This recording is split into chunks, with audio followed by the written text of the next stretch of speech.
가격 결정의 다섯 번째 단계는 가격 결정 방법을 선정하는 것입니다. 앞에서 가격의 상한선과 하한선의 범위를 결정을 했다면 이제는 직접적인 가격을 어떻게 책정할 것인지를 결정을 지어야 합니다. 가격 결정 방법의 유형에는 크게 가치 기반이냐 아니면 원가 기반이냐에 따라서 정할 수가 있는데, 원가 기반 가격 결정은 판매되는 제품 원가에 적정 수준의 마진을 더해서 가격을 책정하는 방식을 의미합니다. 기업은 좋은 제품을 설계를 한 후 그 제품을 생산을 하는 데 드는 비용에다가 목표 이익을 합해서 가격을 책정을 합니다. 그리고 마케팅을 통해 그 가격대에 상응한 제품 가치가 있기 때문에 구매할 만하다는 것을 구매자에게 확인을 시켜야 합니다. 만약에 가격대가 높은 것으로 고객이 지각된다면 기업은 이익률을 낮추거나 매출 감소를 감수해야 합니다. 가치 기반 가격 결정은 이와 정반대의 개념으로 판매자의 원가보다는 구매자의 가치 지각에 중점을 두어서 가격을 책정하는 방식입니다. 고객의 제품 가치 지각에 근거를 해서 목표 가격을 설정을 하고, 그런 다음 목표로 삼은 제품 가치와 가격에 맞추어서 제품을 설계하고 이를 생산하는 데 드는 비용을 추정을 합니다. 따라서 가격 결정은 고객의 욕구와 가치 지각을 분석하는 것에서부터 출발을 하며, 제품 가격은 소비자들이 지각된 가치에 맞추어서 책정이 됩니다.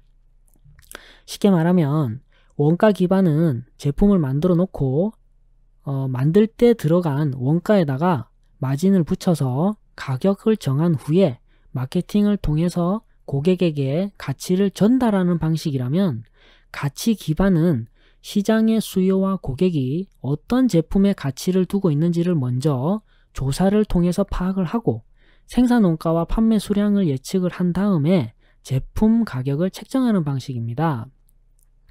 근데 이러한 방식이 굉장히 어려운 방식이에요. 왜냐하면 고객들이 어떤 제품의 어떤 가치를 더 크게 가지는지를 파악하는 것이 일단은 쉽지가 않고, 소비자에 따라서 또는 상황에 따라서 달라질 수가 있기 때문에 이것을 측정하는 노력이 기업에게는 아주 중요하다고 볼 수가 있습니다.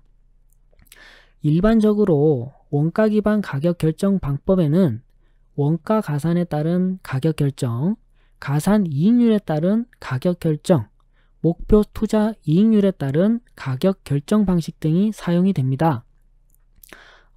가치 기반에서는 소비자 중심 가격 결정, 경쟁 중심 가격 결정 방식 등이 있는데, 이것들에 대해서는 뒷장에서 하나씩 자세히 알아보도록 하겠습니다. 원가 기반 가격 결정 방식은 제품의 생산과 판매에 들어가는 모든 원가를 충당하고 목표로 한 이익을 낼 수 있는 수준에서 가격을 결정하는 방식들입니다. 대표적인 방식은 크게 4가지 정도가 있는데요. 하나씩 알아보겠습니다. 원가 가산식 가격 결정은 사전에 결정된 목표 이익을 총 원가에 가산함으로써 가격을 결정하는 방식입니다.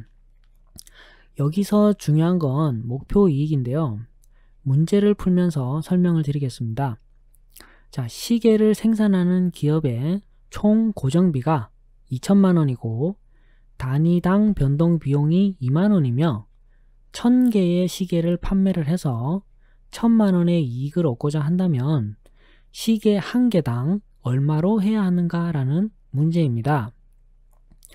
시계 대입해보면 총 생산량이 1000개, 총 고정 원가가 2천만 원, 총 변동 원가는 문제 보면 단위당 변동 원가가 2만 원이니까 2천만 원이 되고 목표 이익은 1000만 원입니다. 이렇게 계산을 해보면 시계 한 개당 5만 원이 나옵니다. 이거를 역산을 해보시면 딱 들어맞게 되는데요. 5만 원을 1000개 생산을 하면 5천만 원이 되는데, 여기에 총 원가 4천만 원을 제외를 하면 1,000만 원의 이익이 남게 되는 겁니다. 자, 이러한 방식은 계산이 아주 편리한 장점이 있지만 소비자의 실제 수요를 전혀 고려하지 않고 있다는 점과 효율화를 통해 비용을 절감하려는 동기부여를 제공하지 못한다는 단점을 가지고 있습니다. 원가 가산 시 가격 결정은 가격 변화가 판매량에 큰 영향을 미치지 않거나 기업이 가격을 통제할 수 있는 경우에 효과적이라고 할 수가 있습니다. 그래서 주로 건설공사나 수공업, 중장비 산업, 선박 제조 등에서 사용하는 방식입니다. 두 번째는 가산 이익률식 가격 결정 방법입니다. 이 방식은 제품 단위당 생산 원가나 판매 원가를 계산을 한 후에 적정 이익을 남길 수 있는 수준의 가산 이익률을 결정을 해서 가격을 책정하는 방식입니다. 가산 이익률은 흔히 마진이라고 생각을 하시면 될 것 같습니다. 즉, 판매자 이윤을 의미를 하는 것인데요. 보통 도소매업자 등의 유통과 관련된 사업을 하는 분들이 많이 사용하는 계산 방법입니다. 문제를 보시면 전화기 한 대당 6만 원의 원가가 들어가는데 여기에 40%의 마진을 붙여서 판매를 한다고 치면 전화기 한 대당 가격을 얼마로 해야 하는가 라고 했을 때 딱 10만 원이 나옵니다. 이것을 역산을 하면 딱 들어맞는데요. 10만 원의 40%는 4만 원입니다. 그래서 원가가 6만 원이고 마진이 4만 원이 되는 겁니다. 즉 판매자는 4만 원의 이익을 남기게 되는 거죠. 가산 이익률식 가격 결정은 계산이 아주 단순해서 많이 활용이 되고 있는데요. 다만 이 방식도 소비자의 수요, 지각된 제품의 가치, 경쟁 상황 등은 고려를 안 하고 있기 때문에 이러한 점에서 문제점이 있다고 볼 수가 있겠습니다. 그래서 가격은 사전에 추정한 수요량이 정확한 경우에만 활용하는 것이 적절하다고 볼 수가 있겠습니다. 세 번째는 목표 투자 이익률식 가격 결정 방식입니다. 이것은 기업이 목표로 하는 투자 수익률을 달성되도록 가격을 책정하는 방식입니다. 바로 문제를 보면 시계 공장을 건설을 하는데 1억 원을 투자를 하고 이 투자 비용에다가 목표 수익 이익률을 20%라고 책정을 했을 때 시계 한 개당 얼마로 해야 하는가라는 문제입니다. 여기에서 표준 생산량은 1000개이고 단위당 비용은 3만 원인데요. 이것을 이제 시계 대입을 해보면 표준 생산량은 1000개, 투자 비용은 1억, 목표 투자 이익률은 20%, 그리고 단위 비용은 3만 원입니다. 이렇게 하면 시계 한 개당 가격은 5만 원이 됩니다.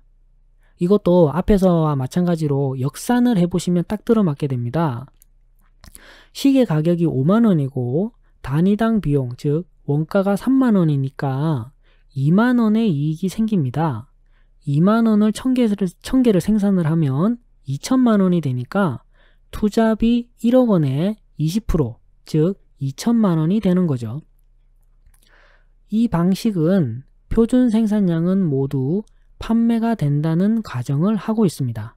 그래서 만약 표준 생산량을 모두 판매되지 못하는 상황이 발생한다면 문제가 발생할 수 있는 겁니다. 이러한 문제점을 보완하기 위해서 사용되는 것이 바로 손익분기점 분석인데요. 이것은 추정한 매출이 달성되지 못하면 어떻게 될 것인가, 또는 최소한 얼마만큼 판매를 해야 손실을 면할 수 있는 것인가에 대한 답을 제공하는 분석 방식입니다. 앞에서도 설명을 드렸지만 다시 한번 설명을 드리면 바로 이 지점이 BEP입니다. 이 빨간 선이 총 비용이고 녹색 선이 총 수익입니다. 그래서 손익분기점을 기준으로 이 부분은 손실이 되고 이 부분은 이익이 되는 영역입니다. 그래서 기업은 이러한 손익분기점을 보고 가격을 책정할 수가 있습니다. 너무 낮은 가격을 설정을 할 경우 수요는 증가를 하지만 손익분기점보다 낮은 수준으로 증가를 하게 되면 손실이 발생이 되고, 또한 너무 높은 가격을 설정할 경우 상대적으로 적은 수요만 있어도 되지만 만약 손익분기점보다 낮은 수준의 수요가 발생을 하게 되면 역시 손실이 발생이 됩니다. 그래서 이익을 극대화할 수 있는 수준의 가격을 선택을 하는 것이 중요하다고 볼 수가 있겠습니다. 소비자 중심적 가격 결정은 제품을 생산하는 데 들어가는 원가보다 소비자들의 제품 가치에 대한 지각과 수요를 바탕으로 가격을 결정하는 방법을 말합니다. 점차적으로 기업들은 제품에 대한 소비자의 지각된 가치에 좀 더 무게의 중심을 두는 추세를 보이고 있는데요.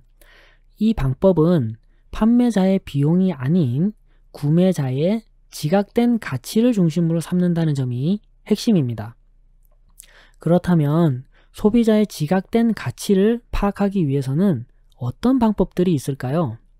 여기에는 크게 세 가지 평가법이 존재를 합니다. 직접 가격 평가법, 직접 지각가치 평가법, 진단평가법이 바로 그것입니다. 직접 가격 평가법은 소비자들에게 제품에 대해서 지각하는 가치를 직접 물어보는 것을 의미합니다. 이것은 실제로 자주 활용이 되는 방법인데요. 소비자에게 제품을 보여준 후에 얼마를 지불할 용의가 있는지를 물어보는 것입니다. 그래서 아주 간단한 방법이죠. 두 번째는 직접 지각가치 평가법으로, 이것은 여러 개의 제품을 갖다 놓고 소비자의 상대적인 지각가치를 직접 조사하는 방법입니다. 예를 들면 소비자들에게 각 제품의 지각된 가치의 합계가 100점이 되도록 상대적 평가를 하게 하고 이를 기반으로 가격을 산정하는 것입니다. 자, 표를 보시면 진공청소기 세대를 소비자에게 평가하도록 보여주고 개별적으로 평가 점수를 매기게 합니다. 진공청소기 A 제품은 40점, B 제품은 35점, C 제품은 25점을 할당을 하고 진공청소기 평균 가격이 20만원이라고 한다면 소비자들의 상대적 지각 가치를 반영한 진공청소기 A, B, C의 가격은 이렇게 나옵니다. 여기에서 중요한 건 상대적 지각 가치의 평가 점수를 토대로 가격을 산정한다는 점입니다. 세 번째는 진단평가법으로 제품에 대한 소비자의 지각 가치를 조금 더 정교하게 조사하기 위한 방법입니다. 소비자들에게 제품 속성의 중요도와 속성별 성능을 평가하도록 하고 이를 기반으로 지각된 제품 가치와 가격을 추정하는 방법입니다. 자, 표를 보시면 소비자들은 청소력의 상대적 중요도의 30%, 쾌적성의 25%, 이동성과 AS에 각각 25%와 20%의 가중치를 부여를 했습니다. 각 제품의 청소력 수준에 대한 평가에서는 총 100점 만점에 A, B, C 제품별로 각각 40점, 40점, 20점을 할당을 했습니다. 이렇게 해서 계산을 하면 지각된 가치를 수치로 나타낼 수가 있습니다. 바로 이런 식으로 계산을 하면 도출이 되는 건데요.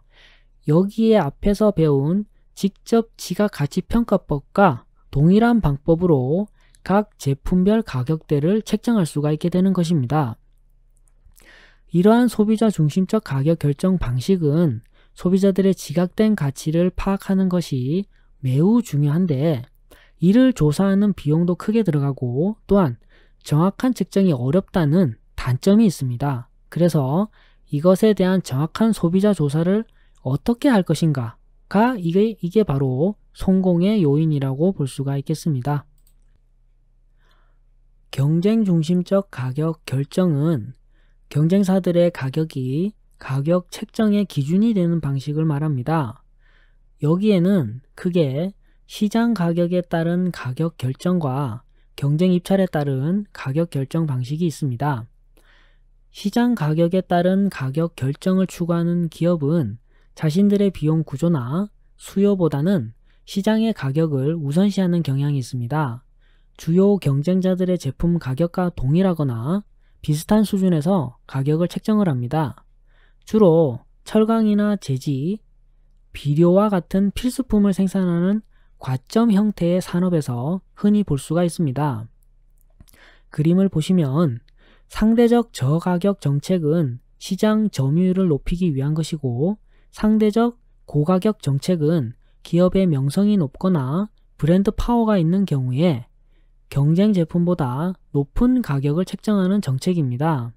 또한 경쟁자와 비슷한 가격 정책은 가격 변화에 대한 소비자의 민감도가 높은 경우 경쟁자들과 비슷한 가격을 책정하게 됩니다.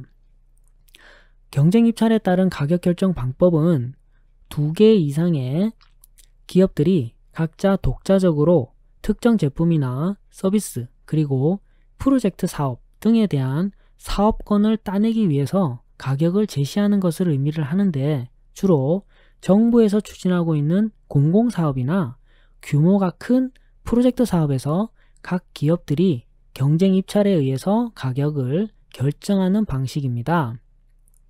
표를 보시면 9천만 원에 입찰을 하면 경쟁 기업보다 가격이 낮아서 입찰에 성공할 확률이 높은 반면에 이익은 1천만 원이고 기대 이익은 700만 원이 됩니다. 마찬가지로 1억, 1억 1천만 원은 각각 입찰가를 책정할 경우 기대 이익은 1000만 원, 600만 원이 되는데, 여기에서는 기대 이익이 가장 큰 1억 원으로 입찰 가격을 결정하는 것이 가장 합리적이라고 볼 수가 있습니다.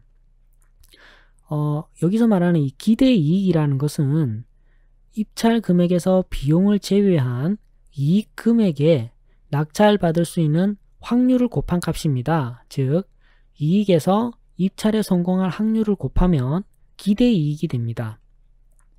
경쟁 입찰은 낙찰가가 높으면 이익은 커지지만 그만큼 낙찰의 확률이 떨어지게 됩니다.